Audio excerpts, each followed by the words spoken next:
Hello दोस्तों, मैं हूं आपका होस्ट एंड दोस्त विनोद कुमार कुशवाहा। आज की इस वीडियो में हम Dexter season 1 episode number 8 shrink crab की कहानी को आपके सामने एक्सप्लेन करने वाले हैं।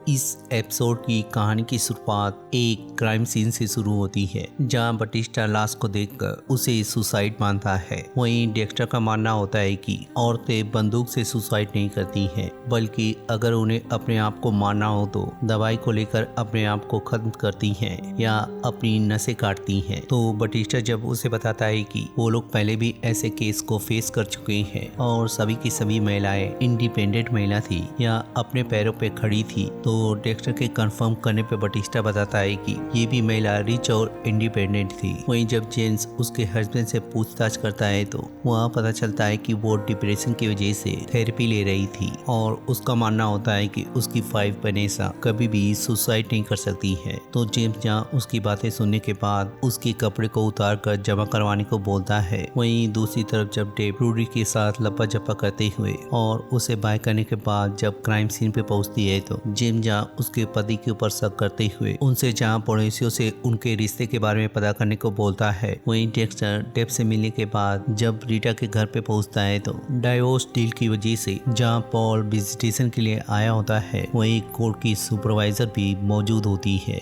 तो पॉल जब डेक्स्टर से पूछता है कि क्या वो उस इंसान से बात करेगा जो इंसान उसकी बीवी के साथ सोता हो, तो डेक्स्टर तो उसके सवाल का जवाब नहीं देता है। वहीं रीटा के आने की वजह से पूरा माहौल बदल जाता है। वहीं जब अगले दिन डेक्स्टर पिछले 2 केस के साथ वेनेसा के केस को कंपेयर कर रहा होता है तो मारिया जहाँ उसके पास पहुंचकर वेनेसा के ब्लड रिपोर्ट के बारे में जानती है। तो जब वो आइस्टर क्लियर की फाइल मांगती है तो वो उसे बताता है कि वो अब भी उसकी फाइल पे काम कर रहा है। लेकिन जब मारिया कैप्टन को देखकर तो डेक्स्टर बताता है कि उसे अपसेट होने की जरूरत नहीं है, क्योंकि बहुत ही जल्द कैप्टन की ये बाजी उल्टी पड़ने वाली है। तो मारिया के पूछने पे वो उसे बताता है कि पेरी सिर्फ दिखावा कर रहा है, वो कोई आइस्टर किलर नहीं है। तो जब मारिया उससे जानने की कोशिश करती है कि क्या यह हो सकता है कि आइस्टर किलर उसका यूज करते हुए जेल से बचने की कोशिश कर रहा हो, तो डेक्स्टर के हामी भरने पर जब डेक्स्टर उससे पूछता है कि क्या ये पॉसिबल है, तो मारिया उसे ये कहकर चली जाती है कि अगर नील पेरी गलत आदमी है तो आइस्टर किलर ने अपनी आवाज क्यों नहीं उठाई। तो डेक्स्टर जा उसके रिप्लाई की वजह से सोच में पड़ जाता है। वहीं उसके गिफ्ट को छूकर अपने आप को ये दिलासा देता है कि अभी उसका खेल खत्म नहीं हुआ है। फिर जब वेनेसा के केस पे लौटते हुए तीनों केस फाइल को कंपेयर करता है तो उन तीनों का साइकेट्रिक एक ही है। तो डेक्स्टर जब उसकी रिपोर्ट बनाकर कोई भी क्रिमिनल रिकॉर्ड ना होने की वजह से ये फैसला करता है कि वो खुद भी उसके पास थेरेपी लेने के लिए जाएगा। फिर जब उससे अपॉइंटमेंट बुक करने के बाद उससे मिलता है तो डेक्स्टर को उससे बातचीत करते हुए समझ में आ जाता है कि वो अपने फील्ड में बहुत ज्यादा माहिर है। फिर जब लंच लेके वो कुछ टाइम के लिए बाहर जाता है तो डेक्स्टर जहाँ ताक झाक करते हुए जब उसके अपॉइंटमेंट लिस्ट को चेक करता है तो उसे पता चलता है कि वेनेसा के सेशन से पहले वो किसी स्कॉट की भी ले रहा था। साथ ही उसके लिस्ट में उसे उसका एड्रेस मिलता है। तो उसके आने के बाद जब डेक्स्टर उसी से सवाल जवाब करने लगता है तो डॉक उसे समझाता है कि वो हमेशा दूसरों पे कंट्रोल करके बचने की कोशिश करता है। तो क्या उसने कभी भी अपनी फीलिंग को किसी के साथ शेयर किया है। तो डेक्स्टर जहाँ हैरी का नाम लेता है, वहीं जब उसके पूछने पर वो हैरी के बारे में बताने लगता है तो कहानी फिर से पास पे जंप लेते हुए जब डेक्स्टर अपनी ट्रिक हैरी के ऊपर आजमाता है तो वो उसके पूछने पर जहाँ उसके एक्ट की तारीफ करता है। तो डेक्स्टर जब खुश होकर बोलता है कि वो जीत चुका है, हैरी उसके ऊपर गुस्सा करते हुए बताता है कि ये कोई खेल नहीं है और ना ही मजे लेने वाली बात है। It's just क्या उसे लगता है कि उसे सिखाने में ये मजा आ रहा है, तो ऐसा बिल्कुल नहीं है। वो बस उसे सिखाकर मौत के फंदे से दूर रख रहा है। ये सिर्फ उसके सर्वाइवल के लिए है, ना ही इससे ज्यादा ना ही इससे कम। वहीं दूसरी तरफ मारिया उसके ऊपर शक होने की वजह से जब उसके पास रिपोर्ट को लेकर उससे पूछती है कि उसका कोई भी फिंगरप्रिंट टॉफी के रैपर से मैच नहीं हुआ है, तो पेरी अपनी उंगलियों को दिखाकर ये बताता है कि लिक्विड नाइट्रोजन यूज करने की वजह से उसकी उंगलियां जलती रहती हैं। है, लेकिन जब मारिया उसके अस्तित्व पे सवाल उठा देती है तो पेरी उसे समझाकर उसे ये बताता है कि अगर उसे उसके बारे में और ज्यादा जानना है तो उसे सबसे पहले उसकी मदद करते हुए एक इंटरव्यू को कंडक्ट करवाना होगा, जिसके बाद जब उसका इंटरव्यू अखबारों की सुर्खियां बन जाएगा तो वो उसके सामने अपना राज खोलेगा। तो मारिया जहाँ उसकी बात को मान जाती है, वहीं दूसरी तरफ डेक्स्टर इंटरनेट की एक साइट पर आइस्टर किलर के लिए एक एड पोस्ट करता है, जिसके बाद जब अगले दिन टहलते हुए वो स्कॉट की मदद करते हुए डॉक्टर मेरिडियन के बारे में पूछता है तो स्कॉट जहाँ उससे बहुत ज्यादा इम्प्रेस होता है। तो कोई भी कीमती खबर न मिलने की वजह से डेक्स्टर जहाँ फिर से एक सेशन लेने का फैसला करता है। वहीं दूसरी तरफ जब डेब और रूडी अपने प्यार की चरम सीमा को पार करते हुए डेब इमोशनल हो जाती है तो रूडी के पूछने पर वो उसे बताती है कि जब वो किसी के सामने नेकेड होती है तो उसे सिर्फ सेक्स करना होता है, लेकिन इस बार उसकी फीलिंग बहुत ज्यादा अलग है। तो रूडी जहाँ उसे मजाक करते हुए उसके मूड को ठीक करने के बाद फिर से लग जाते हैं। वहीं दूसरी तरफ जब रीटा बच्चों के साथ पॉल से भी सीजन के लिए मिलती है तो सुपरवाइजर के ना आने की वजह से और पॉल के रिक्वेस्ट करने पर वो जान डेक्स्टर से मीटिंग कैंसिल कर देती है। वहीं दूसरी तरफ जब डेक्स्टर अपने ऐड का रिप्लाई चेक करता है तो आइस्टर किलर का कोई रिप्लाई नहीं आया होता है। वहीं मसूका जब आकर उसे बताता है कि उसे बेनिसा के केस में छानबीन करने के बाद या रिपोर्ट बनाने के बाद सारी चीजें सुसाइड की तरफ इंडिकेट कर रही हैं, तो डेक्स्टर जहाँ उसकी बातों पे बिलीव ना करते हुए फिर से डॉक्टर के पास पहुंच जाता है। तो उसके बातचीत करने पर जब उसकी नजर वहाँ के सीक्रेट कैमरे के ऊपर जाती है तो मेरिडियन जहाँ उसके सेक्स लाइफ के बारे में जिक्र करते हुए उससे सवाल जवाब करने लगता है। तो डेक्स्टर जहाँ फिर से अपनी यादों में खोते हुए जब पास में जाता है तो कुछ लड़के जब उसको कॉलेज में बुली करते हैं तो डेक्स्टर तो उस वक्त कोई रिप्लाई नहीं करता है, लेकिन जब घर पे आकर हैरी को बताता है तो वो जहाँ चुप रहने की वजह से उसकी तारीफ करता है। वहीं जब डेक्स्टर बताता है कि वो उनको मारना चाहता है तो डॉक्टर की वजह से जहाँ वो अपने सपने से बाहर आ जाता है, वहीं डॉक उसे समझाते हुए बताता है कि उसे इस बात को कबूलना पड़ेगा कि कुछ चीजें उसकी समझ से बाहर है, वो हर चीजों को कंट्रोल नहीं कर सकता है। वहीं दूसरी तरफ जब पेरी रिपोर्टर से बातचीत करने के बाद जब उससे हाथ मिलाने की कोशिश करता है तो उसके हाथ न मिलाने की वजह से वो समझ जाता है कि वो कोई रिपोर्टर नहीं है। तो मारिया के आने पर जब वो उसे बताता है कि उसे एक्चुअल रिपोर्टर भेजना पड़ेगा, तो मारिया जब बातों को घुमाकर मना कर देती है तो पेरी 2 कदम आगे जाते हुए जब उसे बताता है कि वो उसे गलत साबित करने में लगी हुई है, लेकिन उसका प्रमोशन एक गलत तरीके से हुआ है या जेम्स के तेज ना होने की वजह से हुआ है। तो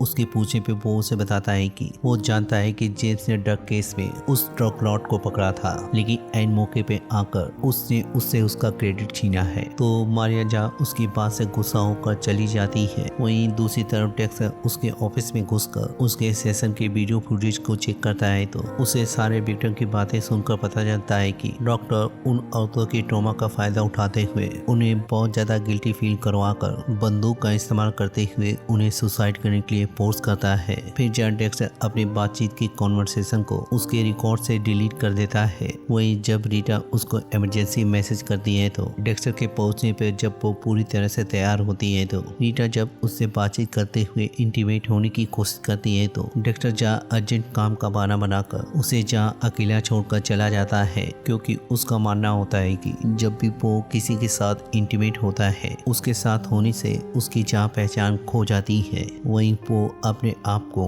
पूरी तरह से खाली महसूस करता है। वहीं दूसरी तरफ जब टेप रूडी से ऑफिस में मिलती है तो रूडी जहाँ उससे रिक्वेस्ट करते हुए और उसके पैरों का नाप लेते हुए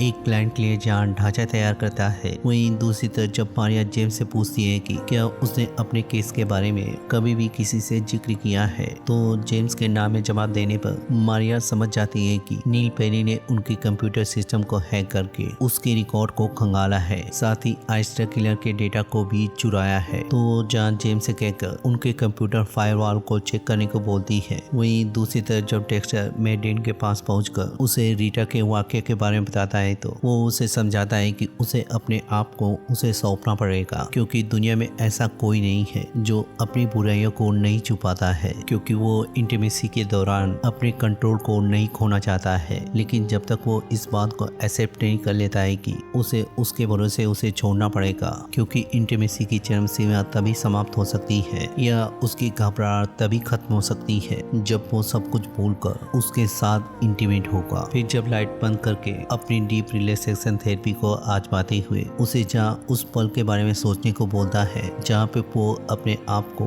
बिल्कुल पावरलेस और मजबूर पा रहा हो, तो जब डेक्स्टर सोचते हुए अपनी बचपन की यादों में पहुंचकर उस पल में पहुंच जाता है जहाँ पर चारों तरफ खून बह रहा होता है, वहीं उसकी रियल माँ उसको पुकार रही होती है। तो डेक्स्टर जहाँ अपने सपने से घबराकर सीधे रीटा के पास पहुंचकर उस काम को फिनिश करता है जिसको उसने छोड़ दिया था। तो जब सुबह होने के बाद वो रीटा से बातचीत करता है तो उसे पता चलता है कि रीटा इस बदले हुए नजरिए से बहुत ज्यादा खुश है। तो डेक्स्टर जहाँ रिलैक्स हो जाता है, वहीं दूसरी तरफ जब मारिया को पता चलता है कि उनका सिस्टम हैक हुआ था, वो नील पेरी के पास एक कटा हुआ सर ले जाकर जब वो उससे पूछने की कोशिश करती है कि वो लोगों के सर को कैसे काटता है, तो नील पेरी डरते हुए कंफर्म करता है कि उसकी माँ की मौत हार्ट अटैक से हुई थी। वहीं वो कोई आज तक क्लियर नहीं है बल्कि उसका फैन है जो उसका नाम यूज करके फेमस होना चाहता था। फिर जब मारिया इस बात को जानने के बाद अपने ऑफिस पहुंचती है तो कैप्टन और डीए के ऑफिसर वहां पे पहुंचकर जब उससे आज तक किलर के बारे में रिपोर्ट मांगते हैं तो मारिया जब उन्हें बताती है कि उसने कन्फेस किया है कि वो कोई आज तक किलर नहीं है, फिर भी वो लोग फैसला करते हैं कि वो लोग उसी के साथ जाएंगे। तो मारिया को ना चाहते हुए भी जहाँ उनकी बातों को मानना पड़ता है, वहीं दूसरी तरफ डेक्स्टर फिर से मेरिडीन के पास पहुंचकर उसे बताता है कि वो बिल्कुल सही था। तो जब डॉक्टर उससे पूछता है कि आज वो लोग किस टॉपिक पे बात करने वाले हैं, तो डेक्स्टर उसका शुक्रिया अदा करते हुए बताता है कि वो उसे अपने बारे में बताने वाला है, क्योंकि उसने इस बात को किसी को नहीं बताया है। वो एक सीरियल किलर है। Oh God. तो जब डॉक्टर उसकी बात को मजाक में लेने लगता है तो डेक्स्टर उसे कंफर्म करता है कि वो बिल्कुल मजाक नहीं कर रहा है, वो सच में लोगों को मारता है और वो ये भी जानता है कि वो अपने अंदर के डार्कनेस को कैसे निकालता है, क्योंकि वो भी एक सीरियल किलर है। फिर कैमरे को हाय बोलकर जब उसे बताता है कि वो मजाक कर रहा है, उसने कैमरे को पहले ही बंद कर दिया है। लेकिन जब डॉक्टर इनकार करने लगता है तो डॉक्टर जहाँ उसके सामने उसके सारे राज को खोल कर रख देता है तो वो जहाँ उसके ऊपर गुस्सा होकर उसे सेशन खत्म करने को कहकर बाहर जाने को बोलता है तो डॉक्टर जहाँ उसे रोकते हुए बेहोश कर देता है। वहीं जब उसकी आँख खुलती है तो वो अपनी डेथ टेबल पे लेटा होता है। फिर डेक्स्टर उसे बताता है कि वो पावरफुल औरतों को इसलिए चूज करता है कि ताकि वो उनको इतना कमजोर बना सके कि उसको कुछ करने की जरूरत ही ना रहे, साथ ही वो ये फील कर सके कि वो कितनी बेबस है, क्योंकि इसी में उसे मजा आता है। फिर जहाँ डेक्स्टर उसकी मदद करने के लिए शुक्रिया अदा करते हुए ब्लड सैंपल या ट्रॉफी को कलेक्ट करने के बाद उसे ये कहकर मार डालता है कि हर एक्शन का रिएक्शन होता है और आज के दिन उसकी बारी है। वहीं दूसरी तरफ चांद डेव एरिक कार्मेन का hold be close never let me go के गाने को सुनकर जब एंजॉय कर रही होती है तो रूडी जहाँ उसे कॉल करके बताता है कि वो अपने काम को खत्म करके उसके पास जरूर पहुंचेगा। फिर जब वो अपने डेस्क के पास पहुंचता है तो डॉल को देखकर पता चल जाता है कि वही असली आइस्टर किलर है, जिसके पास जहाँ डेक्स्टर के पोस्ट पे रिप्लाई करते हुए ये कंफर्म करता है कि वही आइस्टर किलर है। फिर अपने बड़े से फ्रिज के अंदर पहुंचकर जहाँ डेक्स्टर के अगले गिफ्ट को तैयार करने लगता है। वहीं बहुत सारे जार के अंदर जहाँ खून भरे होते हैं। वहीं इस नज़ारे के साथ ही ये एपिसोड यहीं पे खत्म हो जाता है। तो आगे के एपिसोड पे हम देखने वाले हैं कि डेक्स्टर का आखिर पास क्या है, वहीं रूडी उसके पास आकर उससे क्या चाहता है। तो मिलते हैं इसके अगले एपिसोड पे या किसी और टीवी सीरीज को एक्सप्लेन करते हुए। तब तक के लिए शुक्रिया।